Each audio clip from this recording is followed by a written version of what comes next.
What's up, everybody? Let's call this a redo, maybe not a redo. This is like an encore presentation of talking about wide receivers with myself, Aslan, and Ira Schoffel, managing editor of Warchant.com, the ultimate Seminoles sports source. Hit that thumbs up button showing that you like this video so it disseminates far and wide, because lots of people have questions about this young man. Ira, we talked about receivers. You did your exit interviews, sizing up what Florida State has in that locker room from the spring season that just passed. Pokey Wilson. We saw Malik McLean kind of show up as a freshman and kind of show what he's capable of with his athleticism. People ask us on the podcast, Ira, how did Andrew Parchment look in the spring? And I'm like, hey, man, I wish I could answer that question for you, but he's not in Tallahassee yet.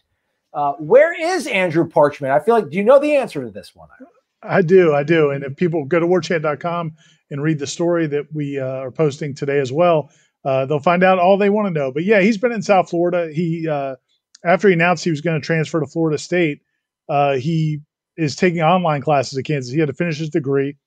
He actually just did that on Wednesday. He told me, I just spoke to him on Wednesday, and he said that he turned in his last quiz for his last class. And so everything's good to go. He's supposed to graduate in about a week and a half. He's actually not going to go to the commencement. He's going to keep making sure everything's in place for him to enroll at Florida State. He wants to be enrolled in classes at Florida State for the summer semester.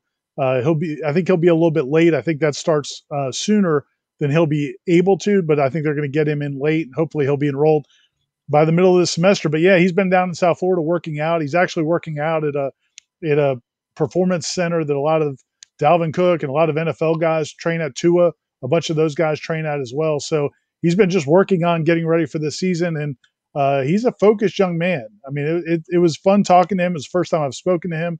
And as people reading the story, he's a really focused, determined young man.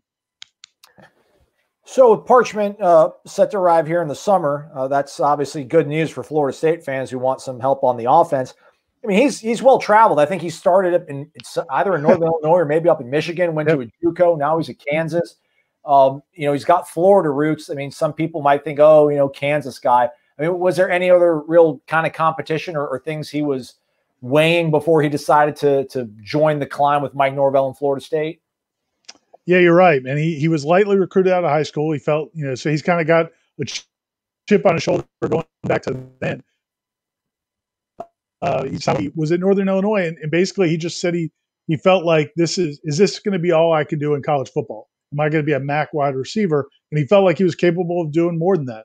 So he went to junior college, chose to go to junior college to kind of restart his commitment or his recruitment, because back then you couldn't just transfer like you can today. So he goes to junior college, had a lot of success there, comes out of there, signs with Kansas, and had a tremendous junior season, was an all Big 12 pick coming into this past season.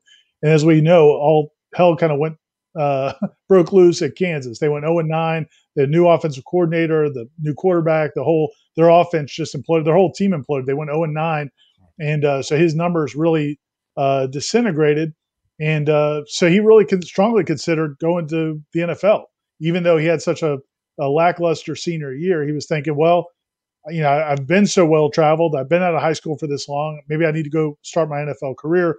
Instead, he was really attracted to the opportunity to play at Florida State, Mackenzie Milton. He was really familiar with Memphis's offense under Mike Norvell when he was at junior college. That was one of the schools he was hoping to be recruited by coming out of junior college. He even mentioned that the Coxey kid, who was a star receiver at Memphis, was a guy he really identified with and he thought he could be that kind of guy. So he was really attracted by Mike Norvell's offense, but also Mackenzie Milton was a big part of it as well. Right. So, again, Parchment, what he can bring to this program is obviously kind of an instant spark. Everyone's excited about that. We've seen what he can do. Saw a clip. We saw the numbers. I know you spoke to him, so you don't have a full scouting report on him, but just you read body language really well, Ira. Does it also transfer to the inflection in someone's voice? Do you sense like a driven, ready, prepared young man to make his mark? As much as anybody I've ever talked to, man. I mean, from a phone call, I don't know how much you can glean. Sometimes guys can tell you things and talk can be cheap, but there's a focus and a determination in this guy's voice where and I think it'll come across in the article, which people can read at warchant.com with all the quotes. man, he is determined. And, and it's interesting, man. He talks about betting on himself. He bet on himself when he left Northern Illinois. He left a 4-year school to go to junior college just because he thought he was better than that level. And when he came out of Kansas, when he finished this past season at Kansas, he bet on himself again. He didn't go jump in the NFL. He's taking a chance because now he's going to be 24 years old when he goes into the draft next year. But he thinks, man, he thinks he can be as good as anybody in the country. He thinks he can be the number 1 wide receiver in the country, which may sound ludicrous, but he was preseason All Big 12. I mean, he coming into his senior year, he was really highly regarded. Caught 60 balls as a junior, and so, but he's been working out. He works out he works out at a fitness center, performance center in South Florida that Dalvin Cook, all these NFL guys train at. He's been training with former Noles, Bobo Wilson, some guys like that. He's says he works out 4 times a week. He works out on his own on the weekends. He talks to Mackenzie Milton all the time. He's come up to Tallahassee a couple times this spring, spent time with Mackenzie Milton. They talk a lot on the phone. So, I mean, he's as dialed in, as focused.